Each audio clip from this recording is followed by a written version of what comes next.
Hey guys, hope you are well. To kick off with the weekly update, it actually starts off with a podcast that I listened to at the start of this week. And this was an interview between Richard Koch and Tim Ferriss. Richard Koch is like a UK investor. He was the first investor in Betfair, and he turned a £1.5 million investment into over £100 million was his final return. And he has like a few examples of similar returns in his investing career. He's also the author of the 80/20 Principle, the book. So I would encourage everyone to go and listen to that entire podcast. He has a lot of kind of like key insights on like life setup, like structure, investing, money, analyzing companies, looking for like extreme companies that have potential for like extreme returns, which he refers to as the star principle, which is how to identify these types of companies. So after listening to that, I went and listened to his other book, The Star Principle, to look at finding these types of companies and basically like the things to look to identify for anyone interested are like companies that are like the leaders in their particular niche. And that niche needs to be high growth. So it needs to be growing by at least 20% per year. And on top of that, he needs to be able to see that there will kind of be continued growth in this niche. It's no good if it will only grow at that rate for the next like 2 years or like 1 to 2 years. He wants to see like potential for like 10-year expansion at that rate. And there's a couple of other things as well. But yeah, also another interesting book. I also really like that he's technically illiterate. So he made that investment without ever using the website because he didn't know how to use it. So he basically said like, he can maybe put something into bold in a Word document, but he's got no idea how to use, like, he's just not technical, like whatsoever. So I always like to get interesting perspectives from people that have like a very different skill set, very different experience to mine. So I can kind of challenge my own ideas as well. And then after I spoke about that book, I kind of mentioned this concept to a friend of mine who's an investor, and he recommended me the book 100 Baggers, which I also listened to. And 100 Baggers is basically companies that have done a 100x within like a reasonable time frame. So let's say over like 20 years or so. So if I put in $1,000 today, that would be worth 100K. In some of them did it in like 8 to 12 to even like 8 to 12 years. Most of them were like in around like the 15-year range. So if I put in $1,000 today, in 15 years time, it would be worth $100,000. And basically they went through and analyzed all of the companies that have historically achieved such returns as this, and trying to basically reverse engineer to understand how can they identify companies in this day and age that replicate that type of growth. And the whole time that I was listening to this book, I mean, they basically give various different like metrics to look for in terms of like profit, PE ratios, debt to equity ratios, return on equity that they achieve per year. Well, it should be a founder-led business, or the owner, the CEO of the company should have equity in the business so that they have mutually aligned interests with the investors. Most of the companies were below $1 billion market cap in order to achieve they were around like 300 million on average.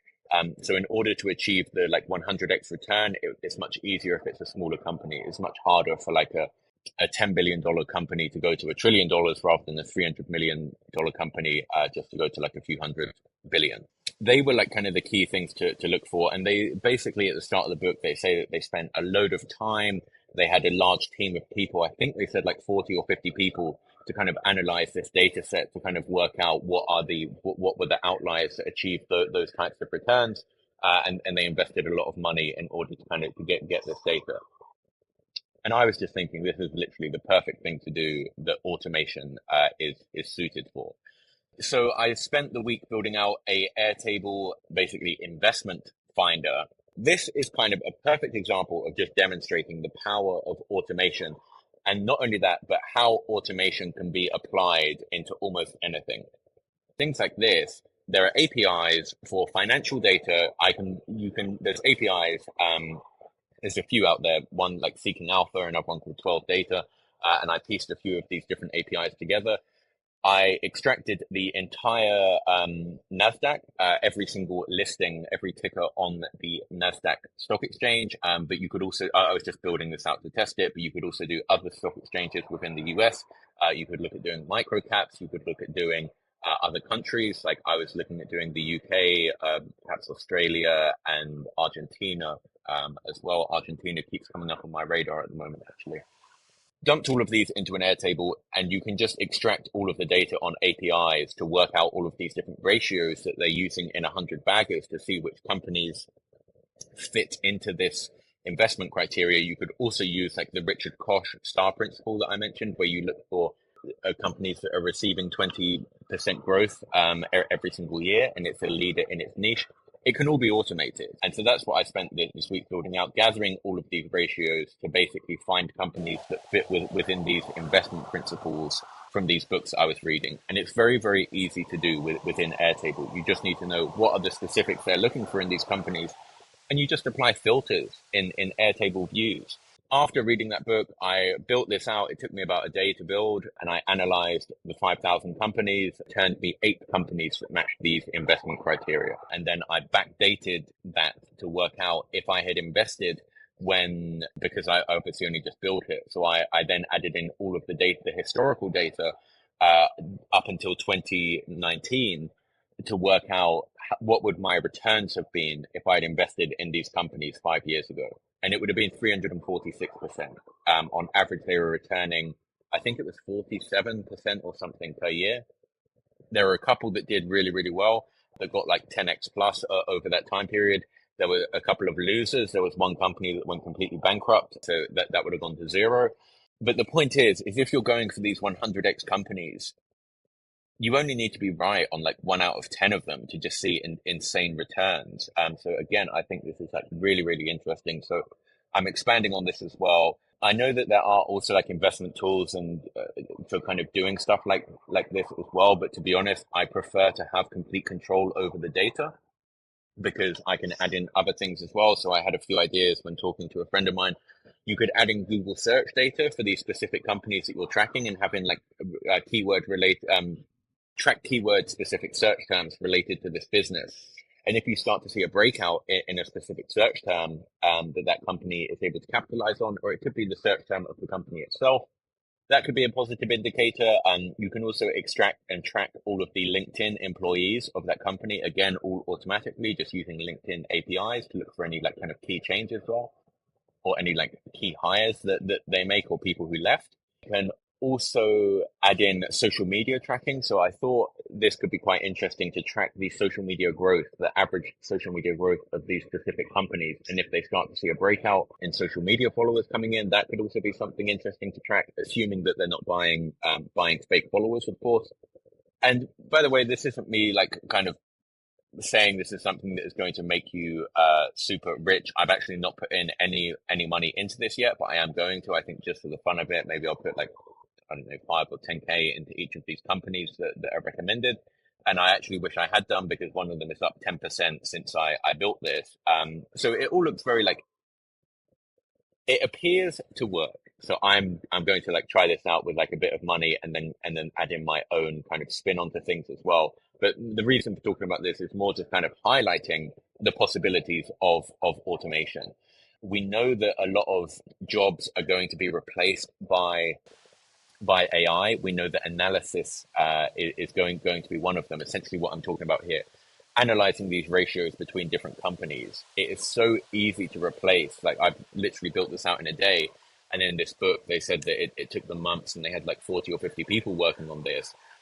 In a day, I've gone through the same data set that they have, all automated, and I haven't even plugged in any AI into this yet. So we could also plug in AI to look at maybe historical price changes in the company and ask GPT just to do a search for us on like, was there any news or was there anything specific that caused a price jump or a price decrease on that particular day. I also added in insider trades, so we can add in, we can track are the executives, are they buying or are they selling the share, which can be an interesting indicator as well. So and I just love to build out this stuff on Airtable because you have complete control over the data that you have, and we can plug in all different like APIs on top of that as well. We can also do Airtable interfaces as well, and also we have relational databases for the specific sectors, so we can actually do analysis on what are the ratios on this particular business, what are the how do these metrics perform compared to similar businesses in the same niche, all again just within one dashboard. And you can get access to this data. I think for these APIs I paid about $300 to get access to all of this information, and I've still got I think I used up like 10% of my API quota. So what I'm saying is, with this like AI shift, instead of thinking, all of our jobs are going to be replaced by AI, I think a really smart way to approach this is, what are the jobs that are going to be replaced by AI, and how can I do them? So how can I basically have a team of like 40 or 50 analysts, but instead just build that using AI and automation? So I feel these are like really, really, really high leverage positions. High leverage like opportunities. And of course, before I mentioned about like changing my kind of main focus, instead of just kind of like trading my time and working for money, instead just being very, very smart with my time, with my skill set, with my resources. And I feel this is like a really interesting way to do this. So kind of the point is, when you see this automation stuff, the reason that I feel it's such a superpower of a skill set to have is because it doesn't just apply to, like, tracking social media accounts, tracking your team's reels reposting, building out TikTok trend finders. Automation can really be applied absolutely everywhere. And this is a great, great example of this. So I'm going to continue like building this out, adding in more like data sources and just kind of like refining a little bit further. But I will be taking positions based on, and by the way, the reason I actually had this idea is because it's exactly the same as a trend finder. And I've built out quite a few trend finders now. We're essentially analyzing large data sets and trying to work out what are the trends, what are the IG reels that kind of stick out from the rest of the crowd.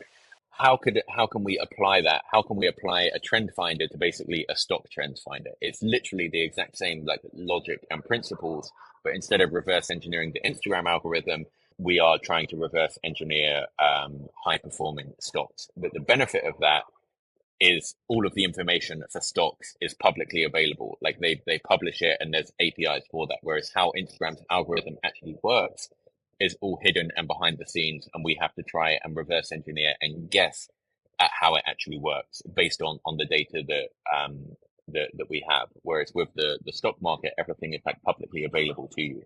This can also be applied, by the way, to crypto. All of these same APIs, they actually have like crypto, so you could export. I mean, personally, I'm not a fan of this. I am a fan of Bitcoin and a couple of other tokens, but I'm not really interested in like small cap coins. But of course, like you can make a lot of money doing it, but it's not really my thing. But of like anyone could kind of build out, a trend finder for new crypto tokens, and if they have their kind of thesis of if the token matches these specific criteria, it's worthy of an investment. It could be that the founder has run a successful token before, whatever it may be. You can add in all those filters on Airtable based on the publicly available data, and you could basically make large scale analysis of all of these different tokens, and then make investments from there. Other than that, I've been working on, and this was something really interesting for me to build, by the way, and I'll be expanding on more in future.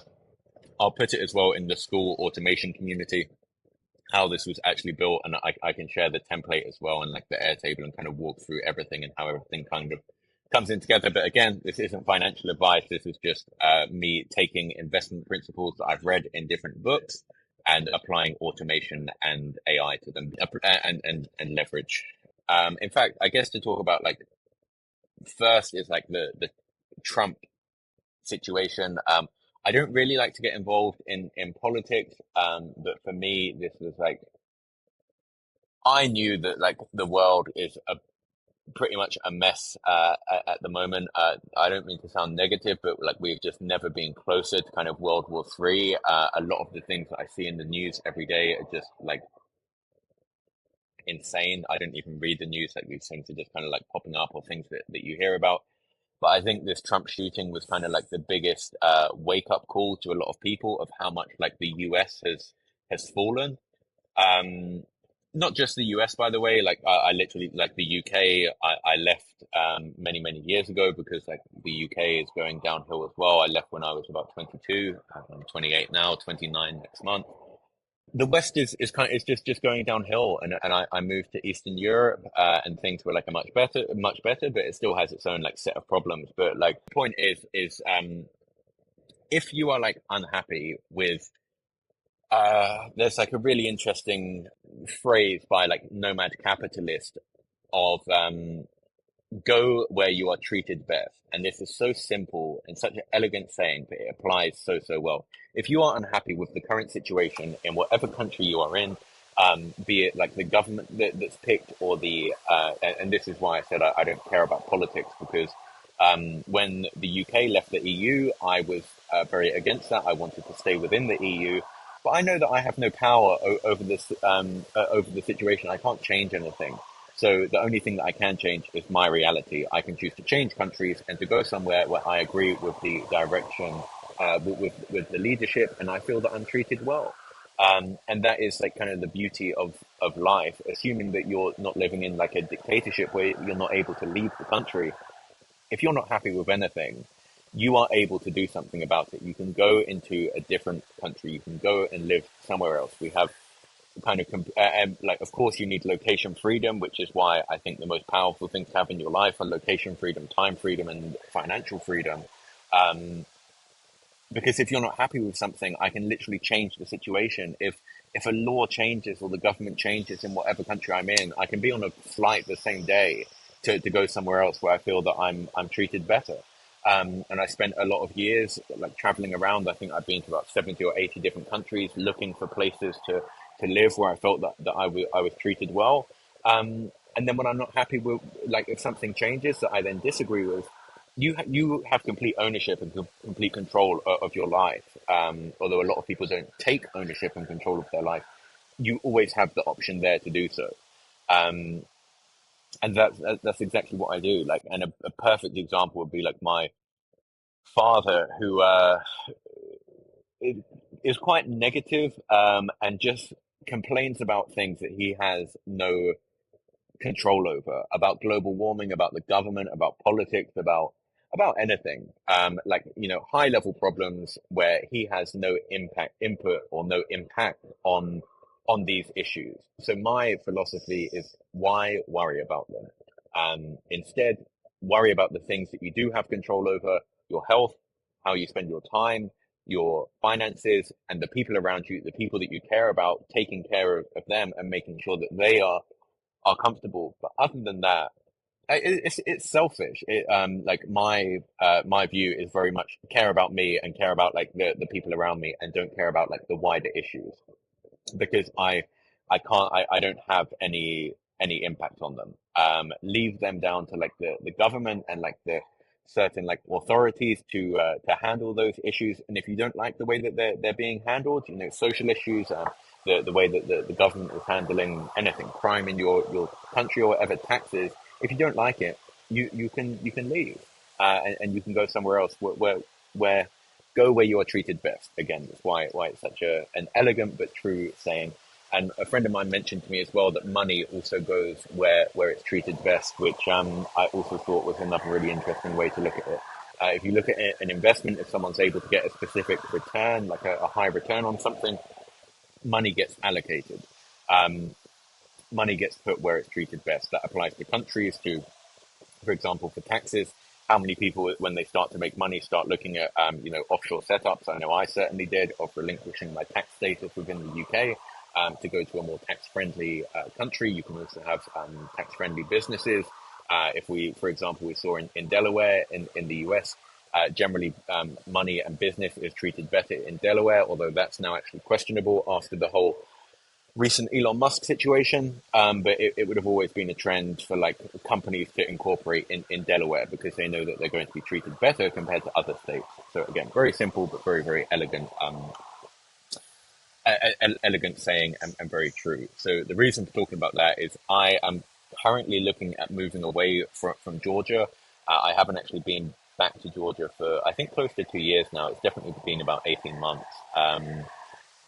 Because when I first moved there, it would have been about six 6 years ago. Yeah, I moved there when I was 23, And everything just happened so quickly for me. At the time, I was running a software company, and the reason that I went there is one of my developers was Georgian, so I flew out there, and I thought I can go and work with him for a month or so.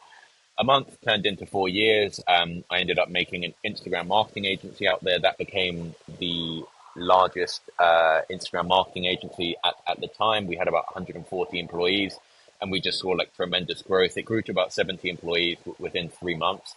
Um, and just kind of continued to grow from there.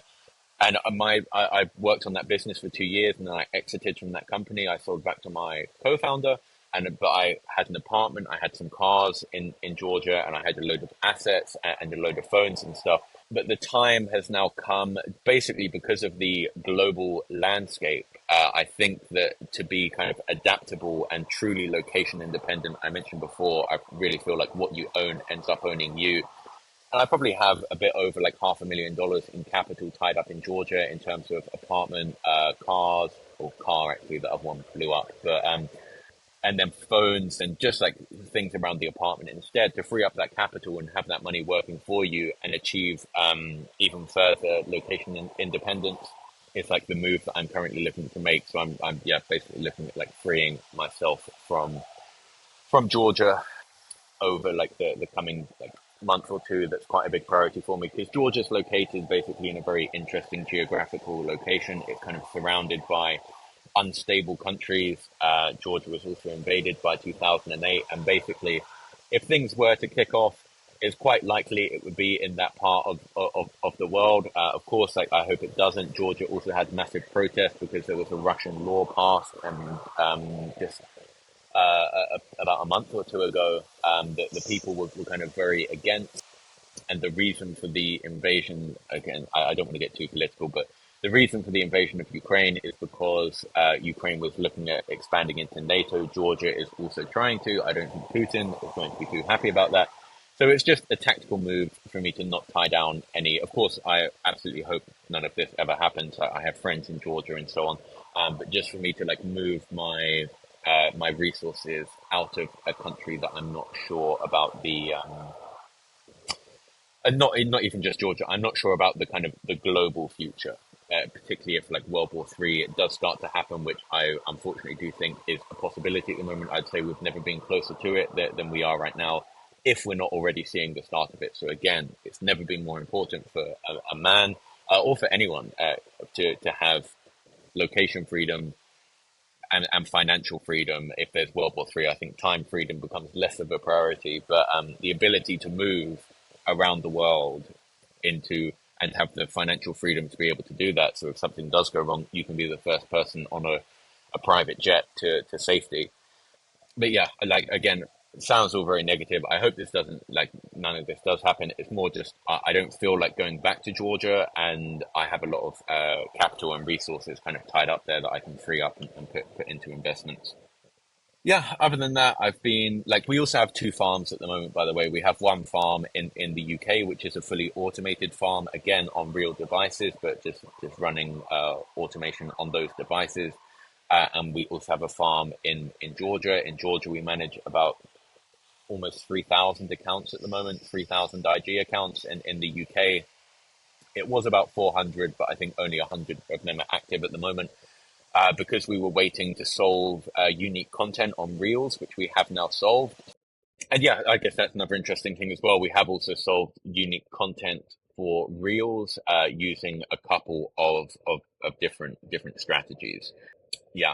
And again, just to go back onto like the selling the apartment in Georgia, what I was also mentioning, I think in the last video about having like minimalism in my life, really questioning the utility and purpose of your belongings. Is this something that really delivers value into your life consistently? Or is this like unnecessary baggage? And it was actually when I was going through that as a process that I realized Georgia and all of my stuff in Georgia kind of falls into that category. I can maybe free up like 600, 700K of capital to deploy into investments and markets and have that money working for me rather than causing, rather than just having that money sitting there, I can free up that money. I've also been spending more time with friends. You'll notice behind me a lovely villa by the sea with a nice swimming pool. So I've been here with another friend of mine who's also an investor. As much as I'm in like a great villa here and money.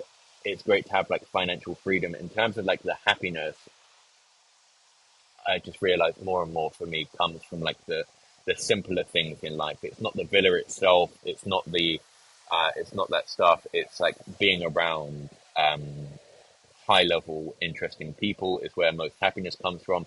But just like the kind of the simple things, like anyone can have those, can can can enjoy those same experience, just being with like friends and so on. The other thing I think I mentioned already, so I'll stop going on about this, but just walking on the beach, listening to like, I don't know, Marcus Aurelius, wisdom from 2000 years ago, feet in the sand, sun shining, like waves coming in, just brings for me more pleasure than more happiness than any. Again, it depends on your definition of happiness, but more pleasure I would say than any purchase can kind of bring me anymore. So like an example of this at the moment is, like I said, I'm traveling, about to fly back to London and looking for like a first class. This is just like such an interesting analogy. The first time you do it, it's amazing. It's like amazing experience. The next time you do it, it's great, but it's not as good as the first time. And then the third time, it's still great, but again, you've just done it. And so what starts to happen is like your baseline level of expectations kind of increases. And this applies to a lot of different things with money. Again, I've spoken about this before.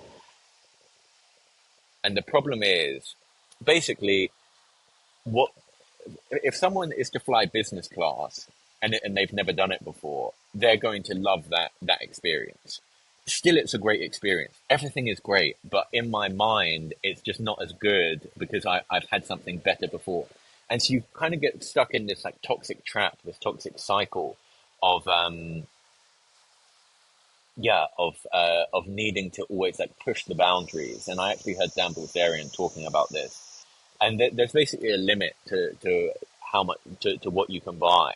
And he was saying that if he's not having like a meal cooked by like the best chef in the world, like the highest quality dining, it's a bad experience for him. And it becomes a trap that you kind of need to find your way out of, which I'm also working on at the moment, to not kind of like cloud your to not like cloud your kind of expectations of things, and to say that I need the best in the world or else it's like a bad experience. I just feel it's not a very good place to operate from. So I've been thinking of kind of like ways to do that, and like one of them would be to basically of ways to feel gratitude again. So I have a friend of mine, successful guy, and his friend has a coffee shop. So every year he would go and ask his friend to go and work as a barista for a week. Like, this is a guy who makes great money, and he would just want to go and work, in a coffee shop for a week. He would be doing the 9 to 5 job. He'd be working hard. He's on his feet all day, making coffees for people. No one knows he's like some successful guy, and he would say it would be the best experience because he would find this new level of gratitude for his actual life, and the fact that he doesn't have to work in 9 to 5 and have a boss tell him what to do.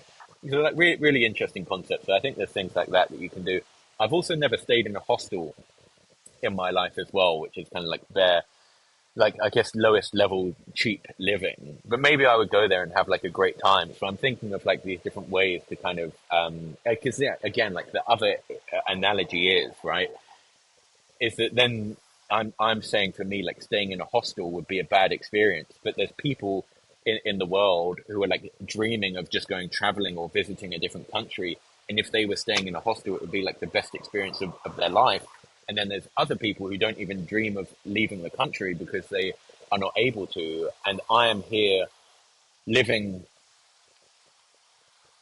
like a life where I just do what I want, travel where I want, stay wherever I want, in like the nicest places in the world, and it wears off, and it shouldn't. So what I mean is kind of like going through a process of resetting like the dopamine and like the expectations to find to really appreciate the life that you have, to find gratitude again in everything that you do.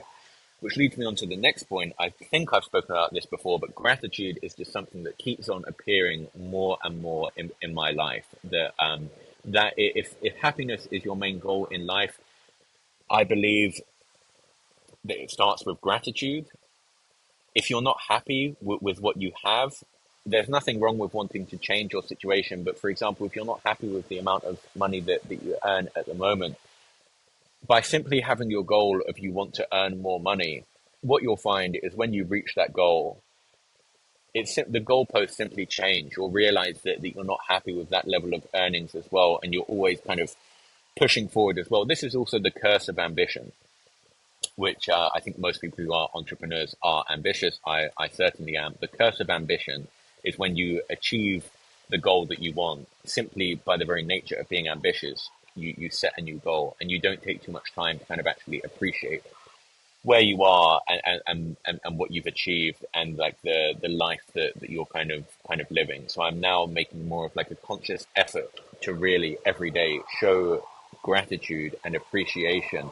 Even it can be appreciation to myself, as funny as that sounds, but for the years of sacrifice I kind of put in for like the life that I built for myself. So like my first ever job was working in a factory, in a furniture manufacturing factory. They would make like wardrobes and like kitchens and things like that. And I was like the lowest person there. Um, and that was 10 years ago.